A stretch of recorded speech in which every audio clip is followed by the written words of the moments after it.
Chers élèves, on continue toujours avec les réactions chimiques. Aujourd'hui, on va apprendre sur les réactions de déplacement double. Alors, voici notre résultat d'apprentissage. Premièrement, on va comprendre ce que sont les réactions de déplacement double et ensuite, on va utiliser un tableau, le tableau de solubilité. C'est quoi pour les réactions de prédire déplacement formation double? d'un précipité? C'est quand il y a un échange de cations. Vous pouvez penser à ça comme étant un échange de cations ou un échange de anions. Ça revient au même entre deux composés ioniques. Donc, ici, en passant, les réactions de déplacement double ont toujours lieu dans une solution aqueuse. Ici, on a AB plus CD. Les cations sont toujours au début. Donc, je prends le A, je prends le C et je fais un échange entre les deux. Ça donne AD plus CB. Ça, c'est l'équation générale d'une réaction de déplacement double. Alors, pensez aux réactions de déplacement double, vous pouvez les placer en trois types. Premièrement, il y a les réactions de déplacement double qui forment ce qu'on appelle un précipité. Il y a les réactions de déplacement double qui forment un gaz.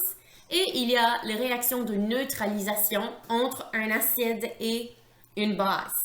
Cette année, on va se concentrer seulement sur les réactions de déplacement double qui forment un précipité et les réactions de neutralisation.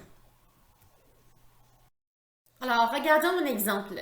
Ici, j'ai le sulfate de magnésium qui se mélange avec le nitrate de barium.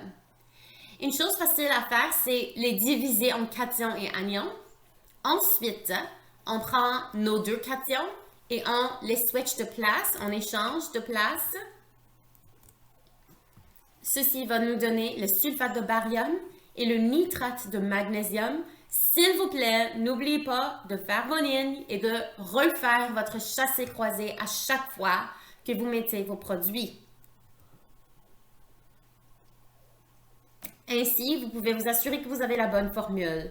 Et évidemment, il ne faut pas oublier de balancer votre équation et de mettre les états de chaque substance.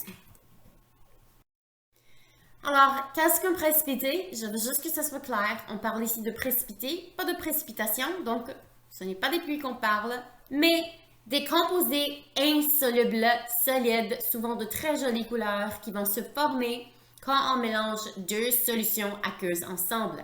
C'est ça, un précipité. Alors, un précipité, par définition, c'est un solide qui se sépare dans une solution suivant une réaction chimique. Voici une démo qu'on va faire ensemble en classe. Quand on mélange le nitrate de plomb 2 et l'iodure de potassium, les deux sont des solutions claires, mais il y a un précipité qui se forme. Et ce précipité de très belle couleur jaune est insoluble. C'est une poudre qui se dépose au fond du bécher.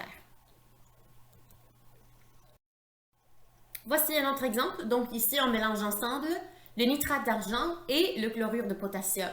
Maintenant, étant donné que les deux sont solubles dans l'eau et sont aqueux, ils vont flotter. Vous vous rappelez qu'on a dit que le mot aqueux veut dire qu'ils sont solubles dans l'eau. Ça veut dire que le cation se sépare de son anion aussitôt qu'il frappe l'eau.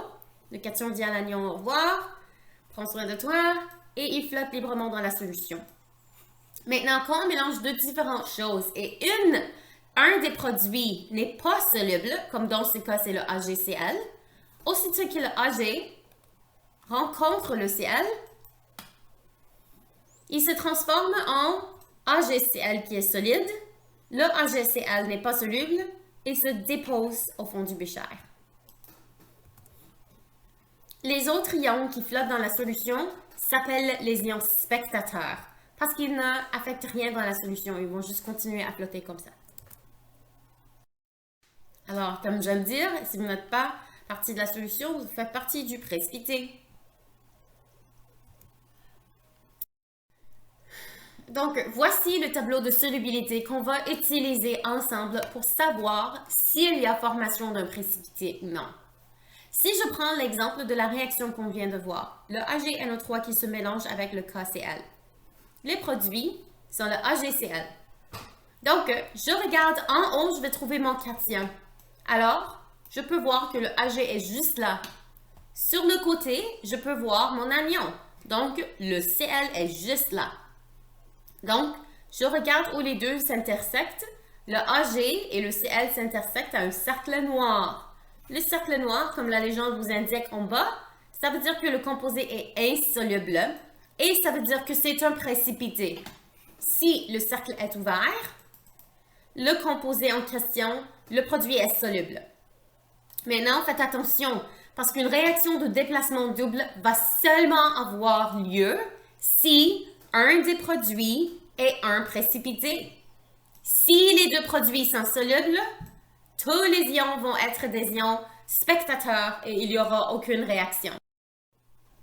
Donc, je répète, si deux composés ioniques sont solubles, sont produits, les deux vont flotter en solution, aucune réaction n'aura pas place et tous les ions seront des ions spectateurs, tu n'auras aucune formation de précipité. Le deuxième type de réaction de déplacement double, c'est les réactions de neutralisation. Les réactions de neutralisation sont des réactions entre un acide et une base. Donc, un acide commence avec HA. Le H est une indication que c'est un acide. Et une base termine avec OH. Donc, le symbole général pour acide, c'est HA. Le symbole général pour base, c'est BOH. Alors, prenons un exemple. Ici, j'ai le HCl qui réagit avec le NaOH, une base. Le H de l'acide et le OH de la base vont se combiner ensemble pour former de l'eau. C'est toujours comme ça quand je fais réagir un acide avec une base. Le H de l'acide, le OH de la base se combinent pour former l'eau. L'anion et le cation qui restent se combinent ensemble pour former ce qu'on appelle un sel. Un sel, en chimie, est un synonyme pour composé ionique. C'est le temps de pratiquer. Alors, je vais faire le premier problème avec vous et je vous laisse continuer les autres. S'il vous plaît, vérifiez vos réponses après chaque fois. Alors, regardons ensemble le premier exemple. Ici, on a le nitrate de plomb, donc Pb, NO3,2, qui réagit, qui est aqueux, qui est soluble. Ça veut dire que dans une solution d'eau, le nitrate se décompose ou se sépare du plomb qui a une charge de plus 2. Maintenant, si le nitrate de plomb réagit avec l'iodure de potassium, Ki, qui est aussi aqueux. Techniquement, c'est supposé de donner. Donc, je prends mon cation ici, je prends mon cation là, et je fais un échange. N'oubliez pas, s'il vous plaît, quand vous faites un échange, de refaire vos chassés croisés. Alors, juste pour l'espace, je vais continuer ici en bas. Donc, le premier composé, c'est le Pb avec le I.